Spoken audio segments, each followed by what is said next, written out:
petite vidéo qui va s'adresser aux débutants, voire middle. Je vais dresser un tableau des principales méthodes utilisées pour positionner un stop loss, alors dans le cas d'un investissement, mais au sens large. Et je vous donnerai à la fin ma préférence. On commence tout naturellement avec la définition du stop loss. Le stop loss, c'est une stratégie de gestion de risque utilisée dans le domaine financier, notamment dans le trading. Et concrètement, un stop loss, lorsqu'on est long, ça fixe un niveau de prix prédéterminé en dessous duquel une position sera automatiquement liquidée. Alors cela permet de protéger l'investisseur contre des pertes importantes si le marché évolue défavorablement. En utilisant un stop loss, les investisseurs donc, que nous sommes peuvent définir à l'avance le montant maximum qu'ils sont prêts à perdre sur un trade, ce qui normalement contribue à une gestion plus efficace des risques. Comment fixer son stop loss ? Il existe bien évidemment de nombreuses méthodes pour déterminer l'endroit exact où on va considérer que soit petit 1, notre scénario est caduc, soit petit 2, vous allez faire porter un risque trop important sur votre portefeuille, l'idéal étant bien entendu que les deux combinaisons soient respectées. Mais globalement, si on essaie de répertorier toutes ces méthodes, trois grandes familles émergent. Donc la première, c'est l'école A, c'est-à-dire qu'on se base sur un pourcentage. Alors ça peut être un pourcentage par rapport à son prix d'entrée, donc le prix d'entrée sur l'actif qu'on a choisi de sélectionner. Et là par exemple, si on considère qu'on ne tolérera pas plus d'une perte de 10%, à ce moment-là on prend le prix d'entrée, on descend de 10% et on a le prix qui correspond à l'endroit où il faudra liquider la position. Et ça peut être également par rapport à la taille un pourcentage par rapport à la taille du portefeuille. Donc là, il y a plus une notion de risque sur le portefeuille global. Donc on peut considérer par exemple qu'on ne veut pas que son portefeuille chute de plus de 2%. Donc ces 2% vont vous donner une certaine somme. Et ça va fixer le stop loss de l'actif que vous souhaitez acquérir pour justement là également liquider la position. Ensuite, on peut s'appuyer également sur des repères techniques. Donc la plupart du temps, ce sont des supports. Alors, en général, c'est des supports horizontaux, mais ça peut être des supports obliques. Donc là, lorsque le support est enfoncé d'une certaine quantité qui est déterminée par le trader, là également la position est liquidée.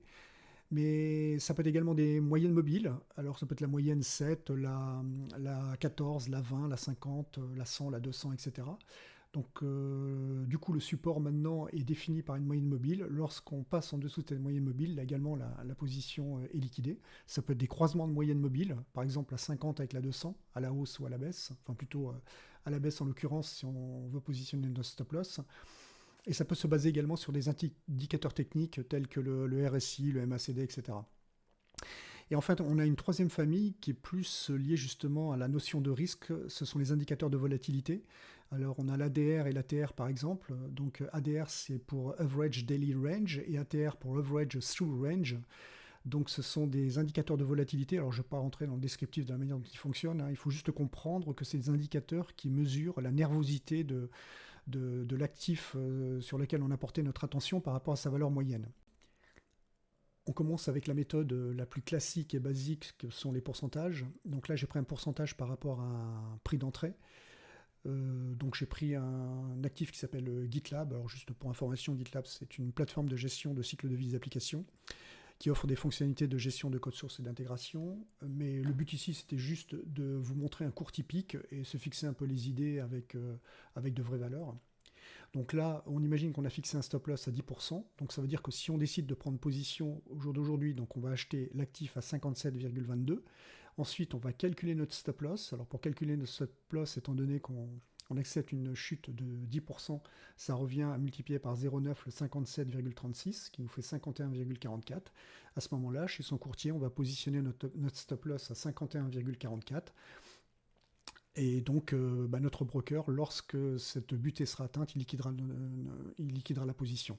Dans le cas contraire, bien entendu, vous laisserez courir votre position et vous serez en gain. Pourcentage par rapport à son portefeuille. Donc là, on se focalise un petit peu plus sur le risque. Pour info, cette méthode-là, c'est celle que j'ai codée dans le cadre de mon portefeuille exemple sur une Google Sheet, dont la description est donnée à travers une vidéo. Je vous mettrai le lien en descriptif. Donc là, on ne va pas véritablement positionner le stop loss, mais on va définir le nombre d'actions maximum à acheter compte tenu du stop loss qu'on a sélectionné. Et alors c'est un stop loss qu'on peut positionner en utilisant la méthode précédente, donc 10%, en décalant 10% par rapport au prix actuel, mais ça peut être les méthodes qui vont venir juste après. Pour bien comprendre, on va directement passer à l'exemple. Donc là, imaginons que vous ayez un portefeuille de 10 000 dollars. Alors j'ai pris des dollars pour être compatible avec la monnaie de GitLab, GitLab, c'est une société américaine. Donc si la perte tolérée est de 12% sur un portefeuille de 10 000 dollars, du coup, la perte ne devra pas excéder 200 dollars. Le cours du GitLab est actuellement à 57,36, comme ce qu'on a vu précédemment, et on décide de garder le stop loss qu'on a vu juste avant, donc avec le décaissement de 10%.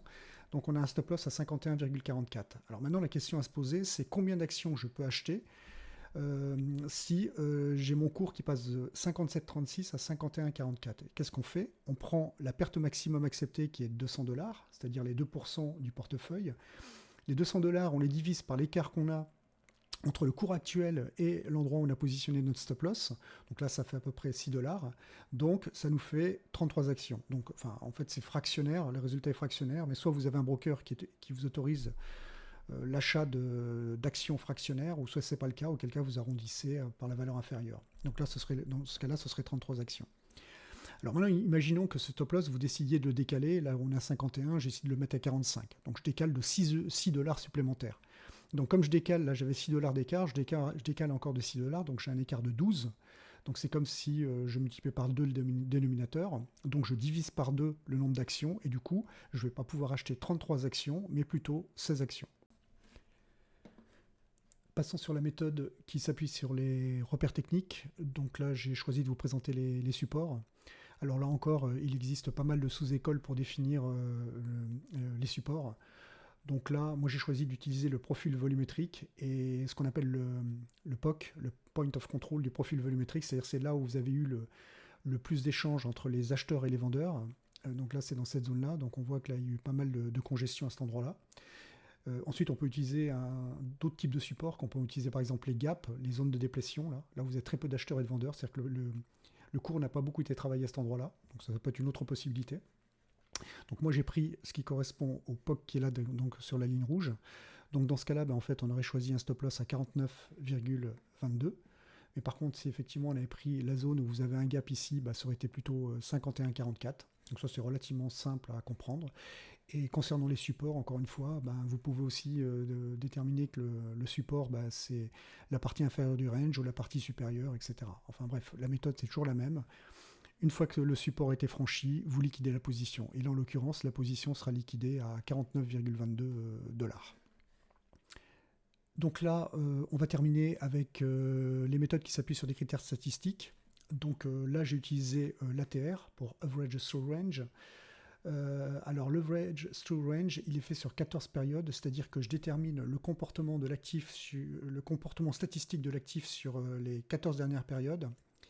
Alors, l'ATR, comme je le disais en introduction, je ne vais pas rentrer dans le détail. Par contre, ce qu'il faut juste savoir, si vous vous souvenez de vos cours de statistiques, c'est un petit peu l'équivalent de l'écart type. Si vous prenez une gaussienne, par exemple, et que vous avez un certain écart type, eh bien, cet écart type traduit en fait la volatilité de votre actif autour d'une valeur moyenne. Et donc, plus l'écart type est important, plus vous avez de volatilité autour de cette valeur moyenne.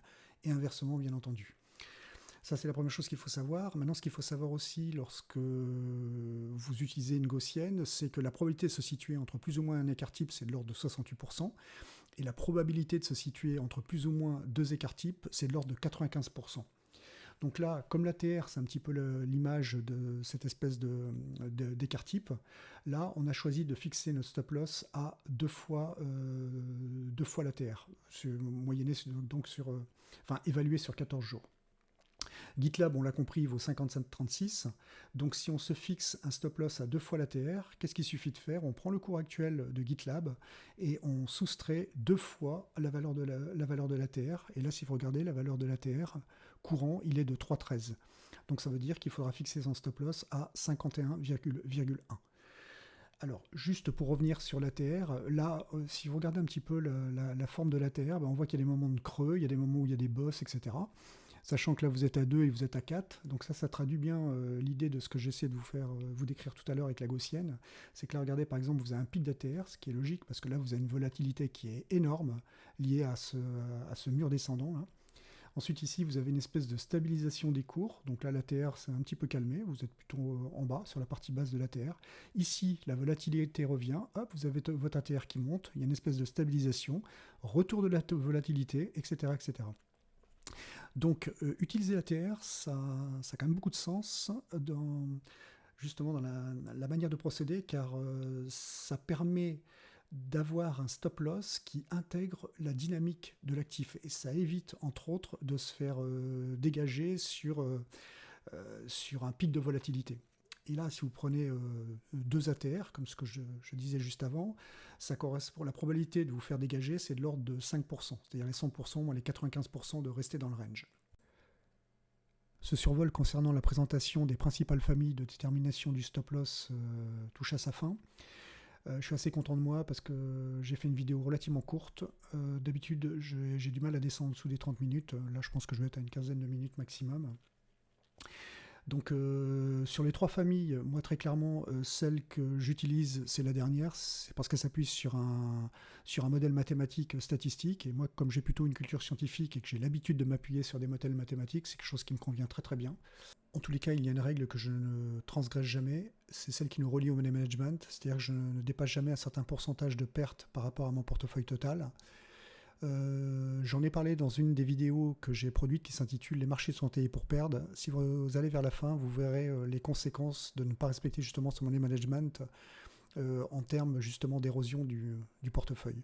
Alors si cette vidéo vous a plu, n'hésitez pas à vous manifester à travers le petit pouce, le commentaire ou l'abonnement. Et concernant les commentaires, je me ferai un plaisir d'y répondre.